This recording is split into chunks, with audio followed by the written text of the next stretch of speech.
one day my brother came by. I was in the studio and I was just playing some chords, And as I was playing, we were just talking, just catching up.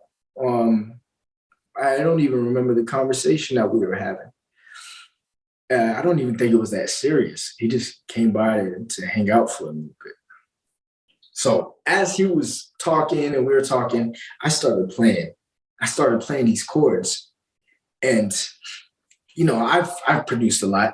And every time I showed my brother something, he'd go, "Yeah, that's nice," or "Okay, yeah." I'm like, "Oh, let's make a song," and it was always like, "Yeah, my brothers work with some of the biggest people in the world. So when I would make something, it's like a child playing on a xylophone, like from Walmart or something. Like it wasn't up to the standards, which is amazing because if he would have just said, "Oh yeah," and then gave it to me anytime, or gave me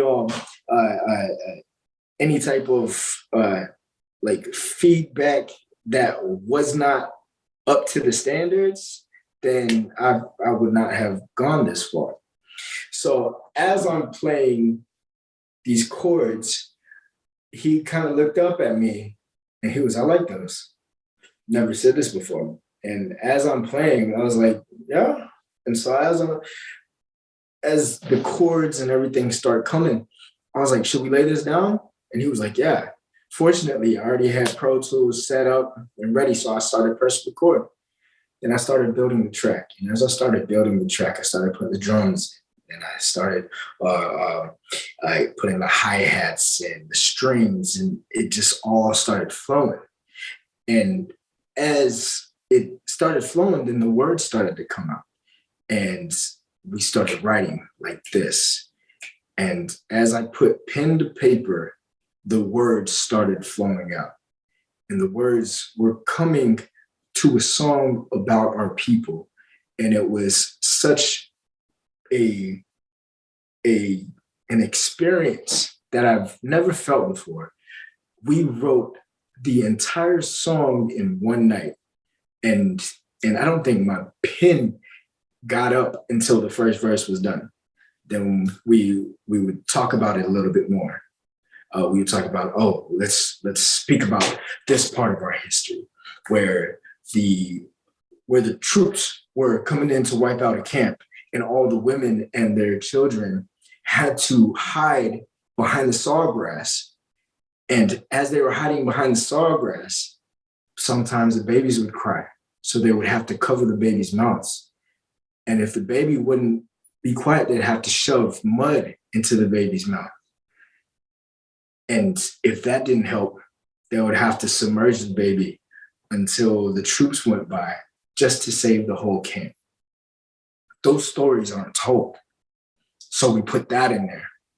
And then we talked about 3,000 Seminoles that fought tooth and nail to survive. We had nowhere else to go. So this is our land. We have to use the elements around us. So we talked about that. We talked about being in the modern world, but where we came from. So the duality of being native in a modern world, but also having this rich history that nobody has really taken the time to learn about. And as we started putting that together, we finished the track. And as we finished, we looked at each other and we're like, I think we got something. And the song was called The Storm. And it talks about resiliency and sacrifice, and how to this day we are still here. We still exist. We're still thriving as a people. And it sort of became an unofficial anthem. But first, before we put it out, we had to get permission. So my brother typed up all the words. We sent it to our chief, James Billy, took it to my grandmother, we took it to our elders, and we had them listen to the song and read it and get their approval. And that was the nerve-wracking part, because we knew we had something special, but if nobody else agreed with it, then what can we do with this song? So as we were waiting for feedback, it was it felt like forever. But then slowly we started getting the approval of everyone. Yes, that's correct. Yes. Oh, I remember this story being told to me by my grandmother. Things like that. And people were getting emotional. And so it was just a solidification that we did it right and we were on the right track. So we got it mixed, mastered, and then we got invited to perform. We're like, okay, well, let's go perform this song. And as we went to an awards show, a family friend of ours, his nephew, was in attendance in the audience. He was nominated for an award, I think.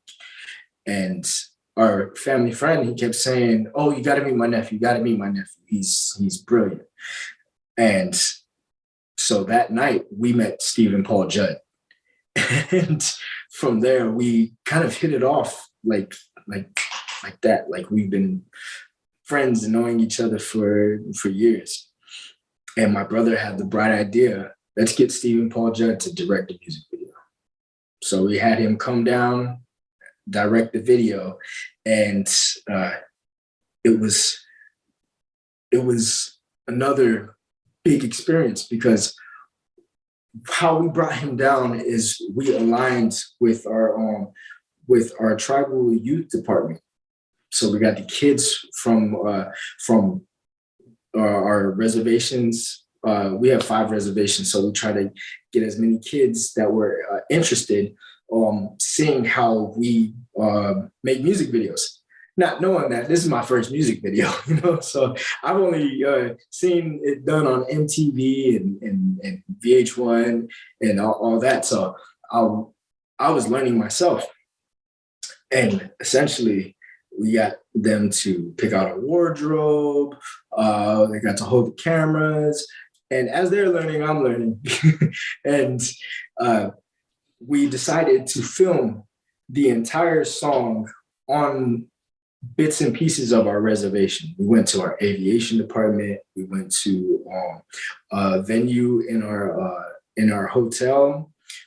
We went to the council oak tree where Osceola stabbed the peace tree right there. We got to film there. We got to film at a real camp on our reservation in the swamp. And it was funny. The song is called The Storm. And we're trying to figure out, like, okay, how are we going to get a storm in here? So we had put on a screen in the back of us, like fake clouds, because there was not a cloud in the sky. And so we were on the last day of filming. And the last day, we trekked hours into the swamp as we're filming. We went through it one time, got the jib up, got really cool shots and stuff. And we're like, all right, let's do it again. We had to do multiple takes and everything like that just to get different angles and stuff. After that first take, then clouds started rolling in. And as the clouds started rolling in, it got dark. And as it got dark, it stormed. And it stormed all the way through the shoot, and we were drenched. There's real water on the ground. It was like the Creator blessed us that day and knew that we were doing something special. So he gave us a gift and something special in return, which was the storm. And it was like a cleansing of all the generational trauma just for that moment, and like a hug around us, letting us know that, yes, you're doing it right. You're on the right path. We put the music video out, and then the nominations started coming in. Nominated for this award, nominated for that award.